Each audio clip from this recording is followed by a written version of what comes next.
আজকে জ্বর বলে বরকে দিলাম গরুর মাংস রান্না করতে, আর আমার হাতে সবার পছন্দের মিষ্টি কুমড়ার রেসিপি দিব আজকে। তো আসসালামু আলাইকুম সবাইকে, কেমন আছেন আপনারা সবাই?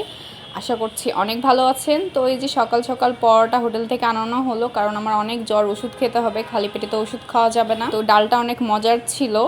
দুপুর হয়ে গেছে, রান্না তো করতেই হবে। পেঁয়াজ, কাঁচামরিচ, রসুন, শুকনা মরিচ ভেজে নিচ্ছি। এবার মিষ্টি কুমড়া দিয়ে নিব। আসলে আমি আজকে মিষ্টি কুমড়া ভর্তা করব।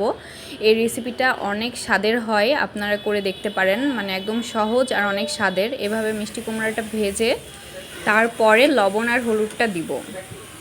মিষ্টি কুমড়াটা ভাজার পর হালকা একটু হলুদ দিয়ে নিব, তারপর পানি দিব যাতে তেল কম লাগে আর মিষ্টি কুমড়াটাও সিদ্ধ হয়ে যায়।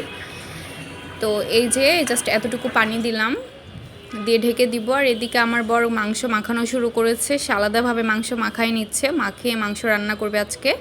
মানে মনে হচ্ছে মাখাইতে মাখাইতে সিদ্ধ করে ফেলবে, এত পরিমাণে মাখাচ্ছে।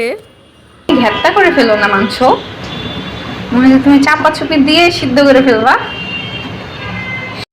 এদিকে আমার মিষ্টি কুমড়াটা অনেকটা সিদ্ধ হয়ে গেছে, এখন ভর্তা করে নিব, মানে চামচ দিয়ে চেপে চেপে ভর্তা করে নিব।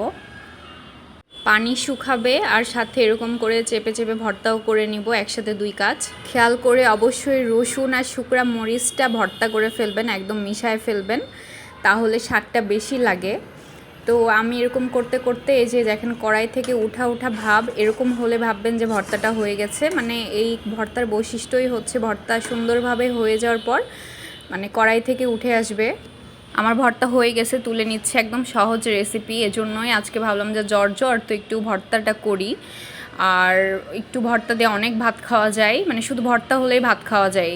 আমার আসলে গরুর মাংস রান্না করার চিন্তা ছিল না, তো বরকে বললাম যখন, তো বর রাজি হলো, এজন্য ওই গরুর মাংস রান্না করতেছে। জানি না কেমন হবে। তো এই যে মাংস ফার্স্টে কষাচ্ছে, কষা কষা হয়েছে, তেলটা উপরে উঠেছে, আরও কষাবে। সিদ্ধ হওয়া পর্যন্ত নাকি পানি দিয়ে কষিয়ে কষিয়ে রান্না করবে। তো আমার এতক্ষণ দাঁড়িয়ে থাকার এনার্জি ছিল না, আমি এ পর্যায়ে চলে গেছিলাম। দুপুরে খেতে বসে গেছি। মিষ্টি কুমড়া ভর্তাটা অনেক স্বাদ হয়েছে। তো খেতে খেতে নাটক দেখতে শুরু করেছিলাম, এই জন্য গরু মাংসের ভিডিও, মানে খাওয়ার ভিডিওটা আর করতে পারিনি। কিন্তু গরু মাংস অনেক স্বাদের ছিল। ছেলে মানুষের রান্না যে এমন তেমন করলে অনেক স্বাদ হয়। সন্ধ্যার দিকে রাস্তার ওই বাজারটা থেকে একটু কই মাছ নিলাম, সুন্দর সুন্দর তরতাজা কই দেখা যাচ্ছিল। একটু আম নিলাম ওনার কাছ থেকে। উনি ছোটোখাটো মানুষ হলেও পাক্কা মানে ফল ব্যবসায়ী বলতে গেলে। ওনার কাছে সবসময় দামটা বেশি থাকে, কিন্তু ফলগুলোর কোয়ালিটি ভালো থাকে। মুরগি নিব, কিন্তু বৃষ্টির কারণে সব মুরগি, মানে সব জায়গার মুরগি চুপসানো দেখা যাচ্ছিল, কিন্তু এই জায়গার মুরগিটা মোটামুটি ভালো ছিল, মানে ভিজে নাই। এটাই থাক, এটাই থাক, ওইটাই থাক। আচ্ছা দেখেন দেখি এটা মাপেন।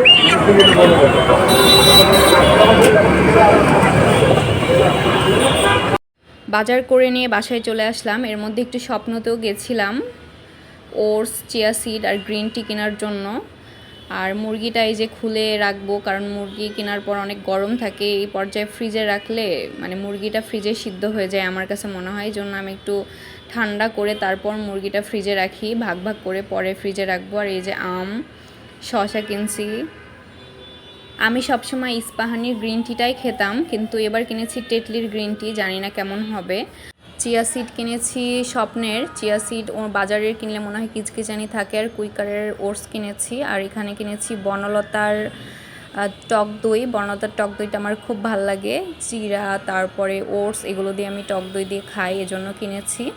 আর মিল্ক ভিটার টক দইয়ের চাইতেও বনলতার টক দইটা আমার কাছে খুব ভালো লাগে, একদম ফ্রেশ আর কোয়ালিটিফুল।